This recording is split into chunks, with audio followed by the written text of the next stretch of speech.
So Bismillahirrahmanirrahim. आज जो हम पढ़ेंगे that is bottom up method for the synthesis of nanostructural materials.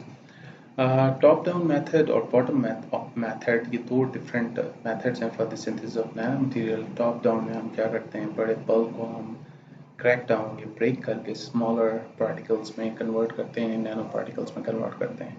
But in bottom up method आप ये देखते हैं कि जो नैनो मटेरियल्स हैं उनको हम सिंथेसाइज करते हैं by converting them into bottom, यानी उसे डिज़ोल्व करते हैं और फिर हम उससे नैनो मटेरियल्स बनाते हैं. बॉटम अप मेथड के दौरान ये याद रखें कि जो नैनो पार्टिकल्स हैं वो उनका का आप बहुत कंट्रोल रखते हैं, यानी कंट्रोल हासिल होता है उनके पार्टिकल साइज है उनको कंट्रोल करने में, और उनकी सिंथेसिस को कंट्रोल करने के लिए ये सबसे बेस्ट मेथड है.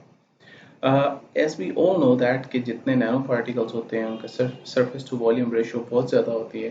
दैट इज़ वाई इनकी केमिकल रिएक्टिविटी बहुत ज़्यादा है compare to the large particles. ठीक है. लेकिन जो आयनाइजेशन एनर्जी और इलेक्ट्रॉनिक एनर्जी होती है स्मॉल क्लस्टर्स ऑफ एटम्स की, जिनकी साइज आप लेस देन 100 कहते हैं, that exhibits that depends on particle size dependency. It means ionization energy और electron affinity वो किस पर डिपेंड कर रही है, साइज पर. ठीक है. in the case of you can say that in the case of nanoparticles. In contrast to particle size independence of work function and bulk solid में ऐसा नहीं होता. वहाँ पार्टिकल साइज जो है वो कंट्रोल नहीं कर रहा होता है ऐसी चीज़ें. यहाँ जैसे हम साइज डिक्रीज करते हैं तो we get this benefit of it. अच्छा, इन नैनो पार्टिकल्स हम कहते हैं कि since most of the atoms are on the surface, nano particles can serve as a stoichiometric agents in any kind of reagents in a chemical reaction. Large surface और interior atom ratio जो होती है वो भी maximise the surface van der Waals forces, जो ये बनाती हैं कि जो टोटल सरफेस या इंटरफेशियल एनर्जी जो होती है उनको आप क्या कह सकते हैं कि कम कर देती है. ठीक है, because of this large surface है इंटीरियर एटम रेशियो. ठीक है जी. एग्लोमेरेशन जो होती है जब स्टार्ट होती है तो पार्टिकल बड़े होना शुरू हो जाते हैं. ठीक है. So agglomeration can occur at a several stage, maybe during synthesis, maybe during drying, maybe during handling, maybe during processing. ये सारे agglomeration कर सकते हैं. ठीक है. agglomeration क्या होता है, पार्टिकल एक दूसरे के साथ मिलते हैं. As a result of this sintering और सिंथेसिस जो agglomeration होती है उनको हम agglomerate कहते हैं, aggregates कहते हैं, और आप उन्हें केमिकल ट्रीटमेंट के बगैर सेपरेट नहीं कर सकते. इट मीन्स जो सरफेस रेशो है या सरफेस एनर्जी है वो इसमें रोल प्ले करती है. अच्छा, जो एग्लोमेरेशन है उसकी टेंडेंसी को आप डिक्रीज कर सकते हैं. अब आप उसे डिक्रीज कैसे करते हैं in this method of bottom up method.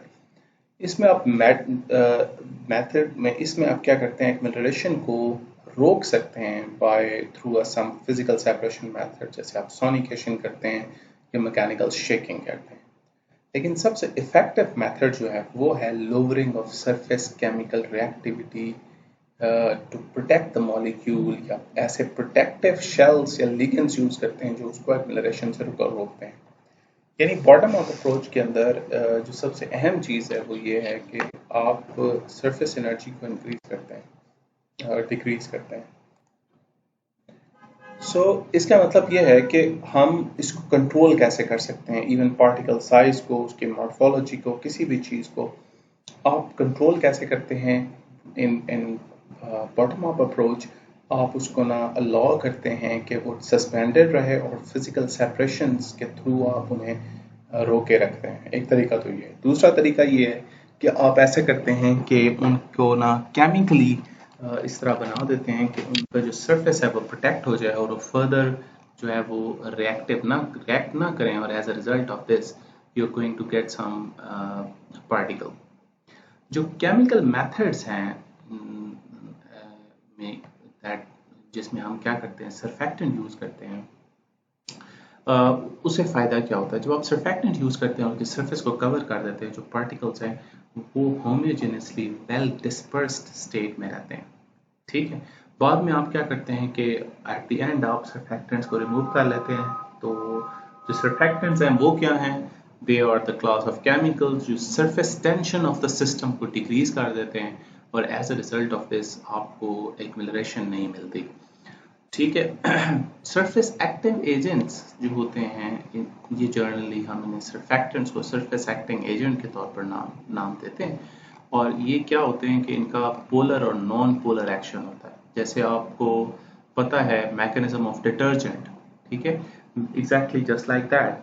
ठीक है, ये क्या कर रहे हैं कि सरफेस टेंशन को अल्टर करते हैं, ठीक, एक लॉन्ग इंटरफेस के थ्रू, और as a result of this particle आपका सस्पेंडेड रहता है। सर्फेक्टेंट मॉलिक्यूल्स होते हैं उनमें होता क्या है, बेसिकली दो तरह के एंड होते हैं।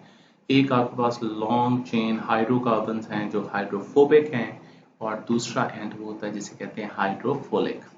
टिपिकली हाइड्रोफिलिक एंड जो होता है वो आयनिक ग्रुप की तरफ आकर उनको सराउंड करता है, such as sulphates, quaternary amines etcetera.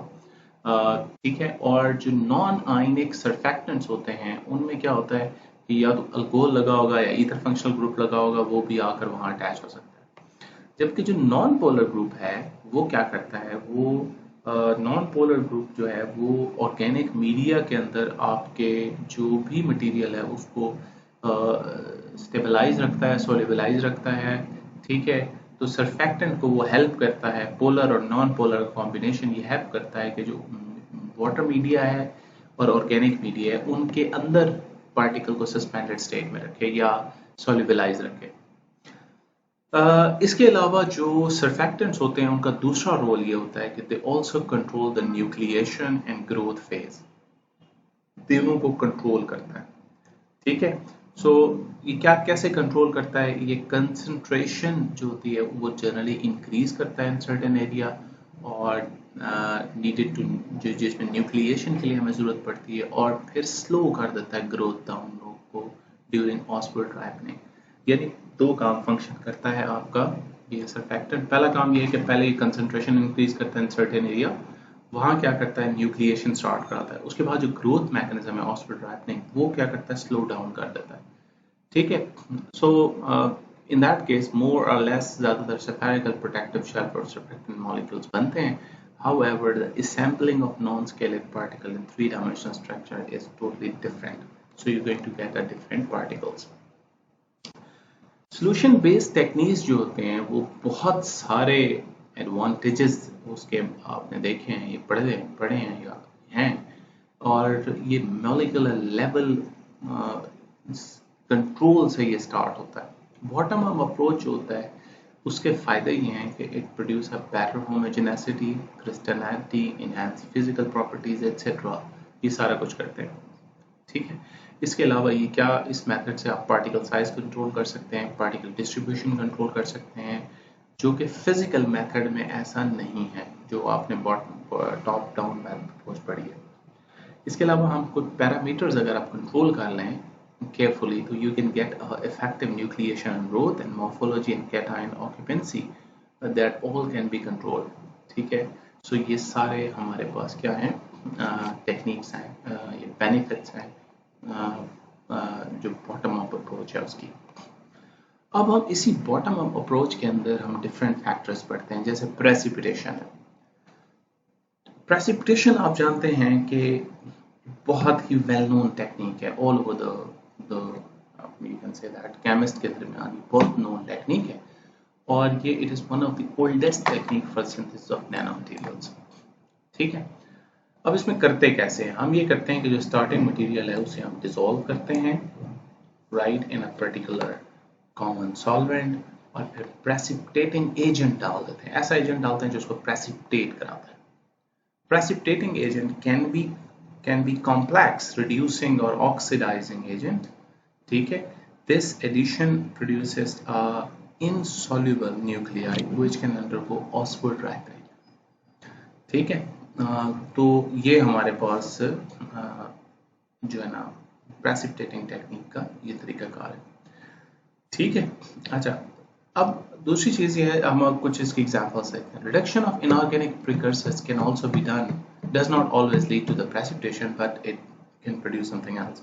For example, hydrogen tetrachloro arate, यानी जिसे आप यूरिया का एक सॉल्ट है ये वाला, ठीक है, उसको आप रिड्यूस करते हैं by using sodium citrate. That results in a red colloidal solution और डिस्टिल वाटर के अंदर. और ये कैसे बनता है कि आप करते कैसे हैं कि ये जो सॉल्ट है इसका गोल्ड का, इसको आप हीट करते हैं डिस्टिल वाटर में और उसको टाइट्रेट करते हैं सोडियम सिट्रेट के साथ. तो जो सॉल्यूशन है वो पहले पेल येलो होता है, फिर रेड हो जाता है. अब size and colour of colloidal solution जो होता है वो आप कंट्रोल कर सकते हैं by using sodium citrate solution. Sodium citrate इसमें एक्ट कर रहा है एज रिड्यूसिंग एजेंट और सिट्रेट आयन एक्ट कर रहा है स्टेबलाइजर. जो कोलाइडल्स बन रहे हैं गोल्ड के उनको स्टेबलाइज कर रहा है, ठीक है. So lower concentration of sodium citrate provides a less stabilization. So nano particles जो भी बढ़ेंगे वो बड़े साइज के होंगे, और जो if surface energy can be controlled, reducing the attraction of the particles and resulting nanoparticles become more stable and they do not precipitate it out, उसी के अंदर dissolve रहेंगे. मेजर एडवांटेजेस जो प्रेसिपिटेट सिंथेसिस का है, ठीक है, उसमें बहुत सारा जो है वो हम ऊपर डिस्कस कर सकते हैं, पार्टिकल साइज ये वो सब. However, it can be difficult to tailor the size in this case, since only kinetic factors are available to arrest the growth.